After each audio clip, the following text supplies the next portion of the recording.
So when a child sings, or used to sing, I don't think they do anymore, "Twinkle, twinkle, little star, how I wonder what you are," it's not twinkling. Something powerful, dramatic, and dynamic is happening to it, right?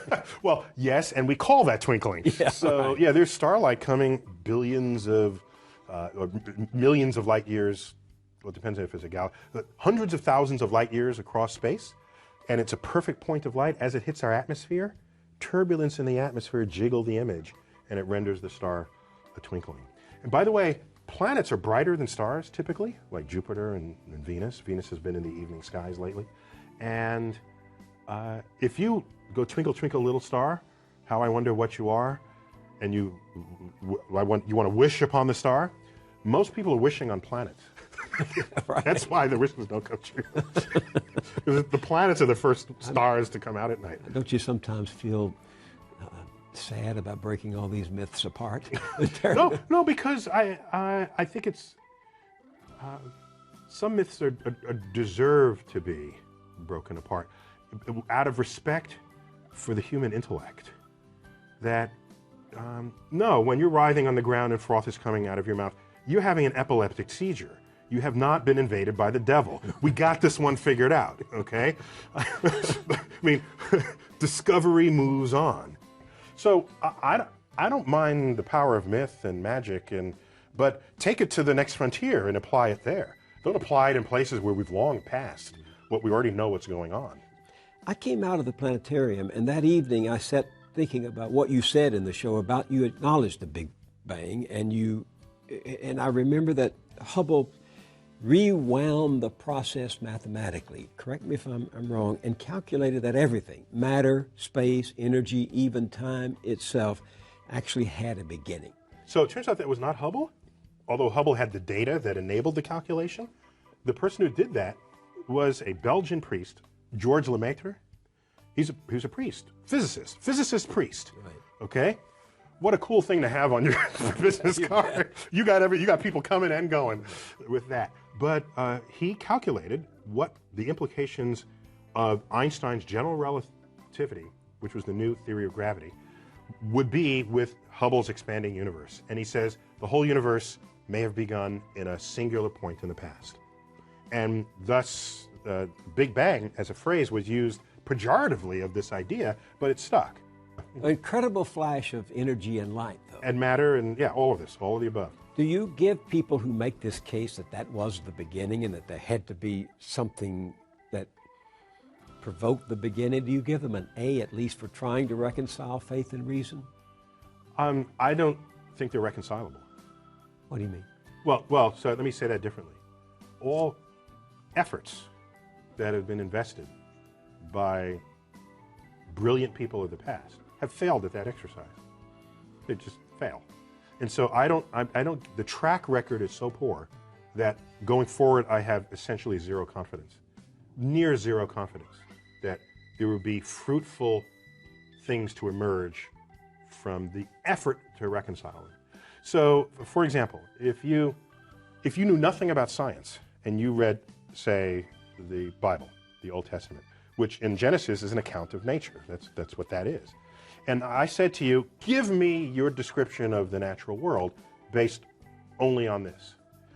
You would say the world was created in 6 days and that stars are just little points of light, much lesser than the sun. And in fact, they can fall out of the sky, right? Because that's what happens during the Revelation. One of the signs that the second coming is that the stars will fall out of the sky and land on Earth. So to even write that means you don't know what those things are. You have no concept of what the actual universe is. So everybody who tried to make proclamations about the physical universe based on Bible passages got the wrong answer. So what happened was when science discovers things and you want to stay religious or you want to continue to believe that the Bible is unerring, what you would do is you would say, well, let me go back to the Bible and reinterpret it.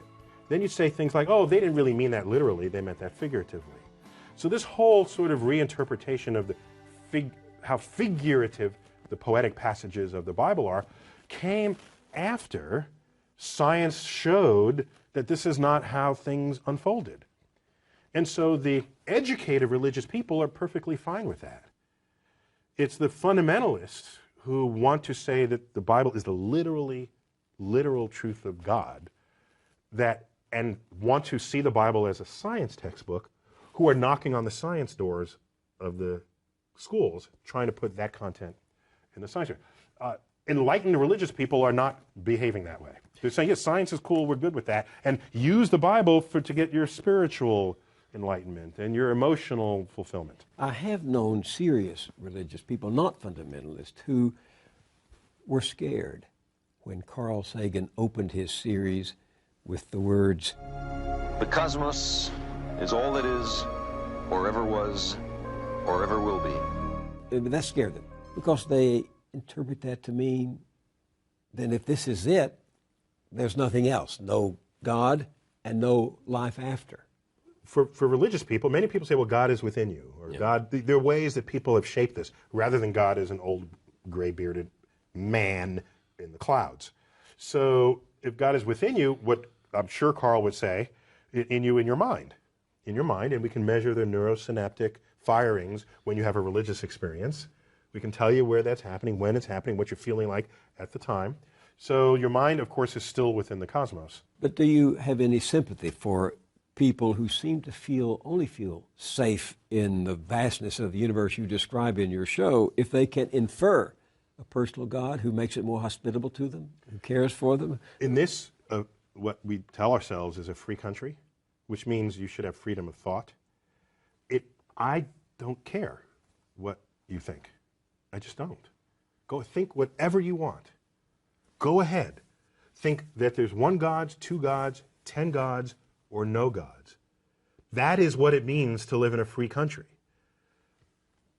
The problem arises is if you have a religious philosophy that is not based in objective realities that you then want to put in the science classroom.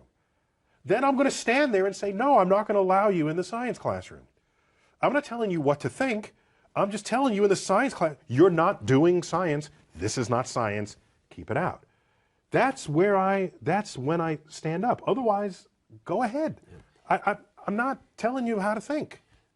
I think you must realize that some people are going to go to your show at the planetarium and they're going to say, aha, those scientists have discovered God.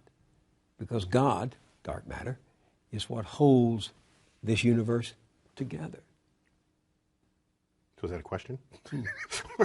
It's a statement. You know they're going to say that. So the history of discovery, particularly cosmic discovery, but discovery in general, scientific discovery, is one where at any given moment there's a frontier.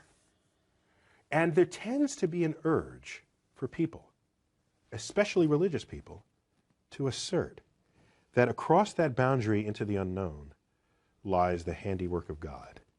This shows up a lot. Newton even said it. He had his laws of gravity and motion, and he was explaining the moon and the planet. He was there. He doesn't mention God for any of that. And then he gets to the limits of what his equations can calculate. So can't quite figure this out. Maybe God steps in and makes it right every now and then. That's where he invoked God. And Ptolemy, he bet on the wrong horse, but he was a brilliant guy. He formulated the geocentric universe with Earth in the middle. This is where we got epicycles and the machinations of the heavens. There was still a mystery to him. He looked up and uttered the following words: when I trace at my pleasure the windings to and fro of the heavenly bodies. These are the planets going through retrograde and back. The mysteries of the earth. When I trace at my pleasure the windings to and fro of the heavenly bodies, I no longer touch earth with my feet. I stand in the presence of Zeus himself and take my fill of ambrosia. What he did was he didn't invoke Zeus to account for the rock that he's standing on or the air he's breathing. It was this point of mystery, and in gets invoked God. This, over time, has been described by philosophers as the God of the gaps. Mm-hmm. If that's where you're going to put your God in this world, then God is an ever-receding pocket of scientific ignorance. if that's how you're going to invoke God. If God is the mystery of the universe, these mysteries, we're tackling these mysteries one by one. If you're going to stay religious at the end of the conversation, God has